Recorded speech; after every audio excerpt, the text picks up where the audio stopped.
acho que o atual presidente do Banco Central, Gabriel Galípolo, agiu muito bem. Ele interveio na instituição, liquidou a instituição, mandou prender as pessoas que tinham que prender, e o ex-presidente, ele flexibilizou, o Roberto Campos Neto, ele flexibilizou todas as regras bancárias e para fintechs, e mais grave, foi trabalhar numa fintech depois, né?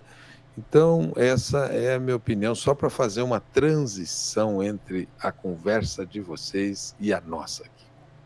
Muito boa, meu querido. Rafael, Ministro, eu aqui, não posso dizer filho mesmo. do Zé A irmã do Bom, ministro. Porcaro estudou na minha escola. Eu não posso dizer a mesma coisa. Não, mas aí são circunstâncias que você não tinha o que fazer, né? Você não tinha o que fazer, né? Mas só para. Não, o lado de cá tem que revelar, né? Nós não tínhamos relação com esses caras. Foi muito importante o ministro da Fazenda, porque o ministro da Fazenda, o Fernando Haddad, agiu em consonância com o interesse público. E o Gabriel Galípolo também agiu em consonância com o interesse público, fizeram o que tinha que ser feito. E acho que o ex-presidente do Banco Central, ele foi o grande responsável para chegar nesse imbróglio que vai custar muito caro para o sistema financeiro e para o Tesouro. Eu acho que quem está muito enrolado hoje é o governador de Brasília. O governador de Brasília está enroladíssimo, porque o BRB fez muita negociação com o Banco Master e comprou carteiras podres do Banco Master. Acho que o governador do Rio de Janeiro, portanto, o bolsonarismo está muito envolvido com esse escândalo do Banco Master. Ministro, queria que você falasse um pouquinho mais sobre esse caso aí. O governo demorou a reagir, a dar uma resposta, porque o endereço é o presidente Lula, sabe? A mídia já está fazendo uma narrativa aí de que o Porcaro teve com o Lula fora da agenda, etc. e tal, tentando recriar o clima da Lava Jato. Houve uma demora para responder e, número dois, eu acho que pois não. O governo, em primeiro lugar, o governo não tinha o Banco Central nos 2 primeiros anos de governo. O Banco Central estava sob a administração de uma pessoa indicada pelo Bolsonaro, né? Eu sempre fui contra essa história aí, inclusive de invadir o mandato do outro. Quer dizer, o Roberto Campos Neto foi indicado pelo Bolsonaro e ficou 2 anos no governo Lula.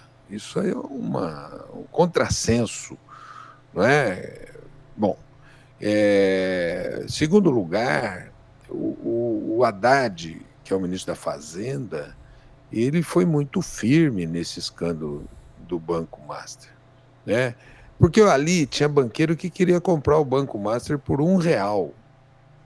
E o governo agiu na direção oposta. E todas as medidas foram tomadas pelo Banco Central na gestão do Galípolo e foram tomadas também pela Polícia Federal, que investigou e prendeu. Então não há omissão da nossa parte e nem envolvimento do nosso governo.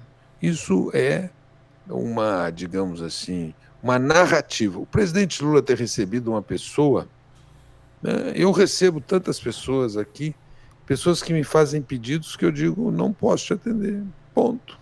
Tá certo? Agora, o fato de eu ter recebido me envolve, me compromete, me comprometeria se eu tivesse conduzido de maneira errada e atendido pedidos equivocados. Não foi o caso.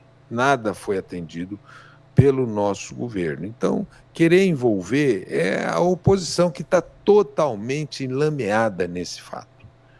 A oposição está totalmente enlameada. Volto a dizer, quem a lama já cobriu foi o governador de Brasília, o governador do Rio de Janeiro.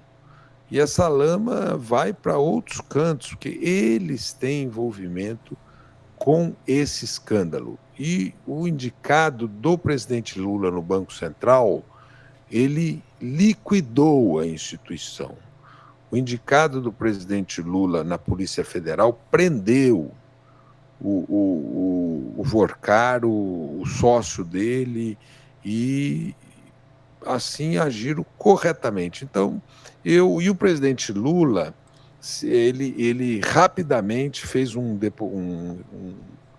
pronunciamento a semana passada, na sexta-feira, quando ele estava em Maceió, em que ele disse: esses caras, nesses esquemas, dão prejuízo de 40 bi para o povo brasileiro. Portanto, é uma tentativa da oposição, mas essa oposição ela trabalhou para reverter a liquidação do banco. Ela trabalhou para reverter a liquidação do banco.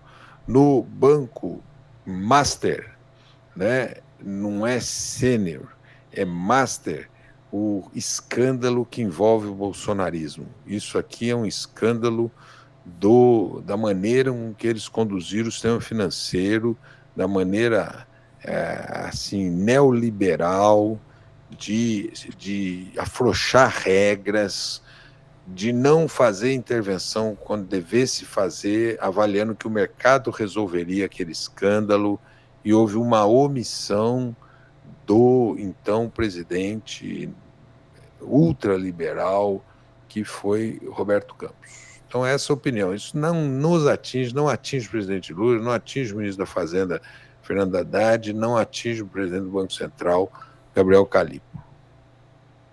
Sara, diga lá. Ministro, você falou que pessoas trabalharam para evitar a liquidação em 2025. Quem são essas pessoas e você acha qual que era a agenda delas? Era manter essa sangria estancada ou existia interesse além desse? Eu acho que ambos, né? Quer dizer, eles queriam estancar a sangria porque ali parecia um manancial que muitos beberam água, né? E também eles queriam que continuasse esse manancial, né? Veja, quem mais atuou de maneira assim, que não é suposição minha, mas que atuou para tentar reverter a liquidação do banco, foi o governo de Brasília, foi o presidente do BRB. Ele tentou reverter, ele tentou evitar. O BRB, sob o comando do governador de Brasília, né? Então, para dizer o que já foi esclarecido, para não ficarmos aqui em suposições, eles tentaram evitar a liquidação do Banco Master, ele tentou comprar esse ativo podre. Então, foi a direita brasileira. Agora, eles agiram para além disso.